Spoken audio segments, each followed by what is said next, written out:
بسم اللہ الرحمن الرحیم۔ حالت احرام میں 7 قسم کی پابندیاں انسان پر لازم ہوتی ہیں، جن میں سے 5 کا تعلق بدن انسانی سے ہے۔ خوشبو لگانا، بال کاٹنا، ناخن، لباس پہننا اور زینت اختیار کرنا۔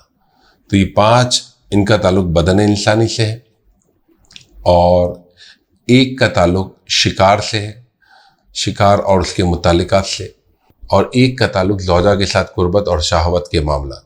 یہ 7 چیزیں ہیں جن کے سلسلے میں حالت احرام میں پابندی لازم ہوتی ہے۔ بال کے متعلق ہم پہلے ویڈیو بنا چکے ہیں، اس پہ ہم نے تفصیلاً بال گرنے، ٹوٹنے اور اس پہ کفارے اور صدقے وغیرہ کے بارے میں ہم نے تفصیلاً اس میں بیان کر دیا۔ آج انشاءاللہ تعالی ہم خوشبو کے متعلق کچھ گفتگو کریں گے۔ خوشبو اگر لگا لی اور زیادہ مقدار میں، اور لوگ اسے دیکھ کر یہ کہیں کہ خوشبو بہت ساری لگی ہوئی ہے، تو اس صورت میں دم لازم آئے گا، اور اگر لوگ کہیں کہ کم لگی ہوئی ہے تو اس صورت میں صدقہ فطر لازم آئے گا۔ اور اگر قلیل مقدار خوشبو کی وہ جسم کے کسی عضو کے قلیل حصے پہ لگے، مثال کے طور پر انگلی کے ایک پورے پہ آپ نے تھوڑی سی خوشبو اگر لگا لی، تو اس صورت میں صدقہ لازم آئے گا۔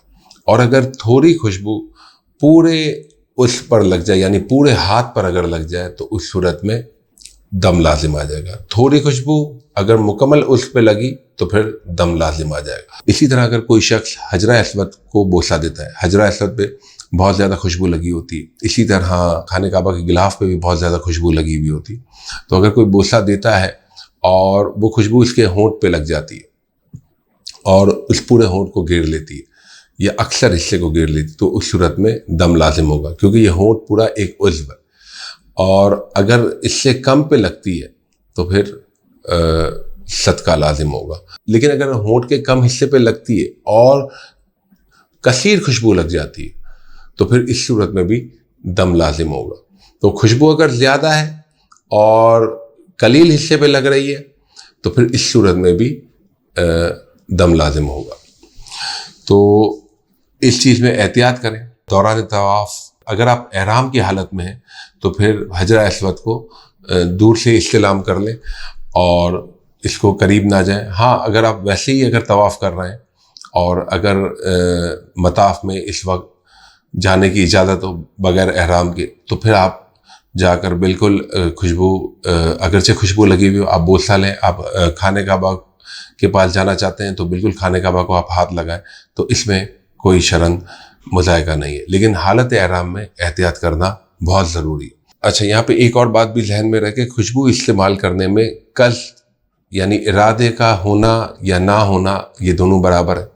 یعنی اگر کوئی شخص جا رہا ہے اور کسی نے خوشبو لگا لی، اب وہ یہ کہے کہ میرا تو ارادہ نہیں تھا، اس نے لگا دی، تو ایسا کوئی معاملہ نہیں ہے، بہرحال جرمانہ دینا ہوگا۔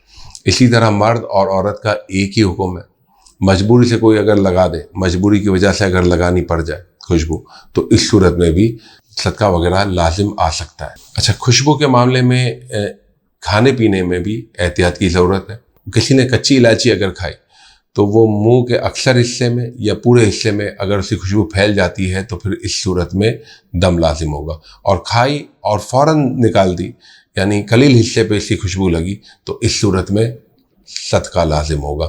اسی طرح دار چینی اور لونگ وغیرہ، ان تمام چیزوں کا یہی حکم ہے۔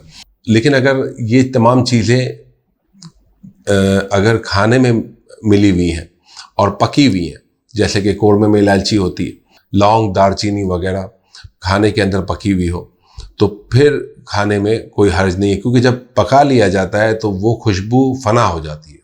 تو وہ خوشبو فنا کے حکم میں، اگرچہ اس میں سے خوشبو آ رہی ہو، تو اگر کوئی شخص مثال کے طور پر بریانی میں سے ایک الائچی نکال کے کھا لیتا ہے تو اب اس صورت میں کوئی دم، کوئی صدقہ نہیں ہے۔ اسی طرح خوشبو سونگھنے کے متعلق کوئی شخص جا رہا ہے اور کسی عطر کی دکان پہ خوشبو سونگھنے کے لیے کھڑا ہو جاتا ہے، اس حال میں کہ اس کے ہاتھ پہ ٹچ نہیں ہوتی، بوتل کو ہاتھ میں لے کر سونگھ رہا ہے، تو یہ بھی علماء نے مکروہ لکھا ہے۔ تو حالت احرام میں خوشبو سے دور ہی رہنا چاہیے۔ اسی طرح خوشبودار تیل کا مسئلہ، جیسے کہ زیتون ہو گیا، تل کا تیل ہو گیا، یہ خوشبو کے حکم میں۔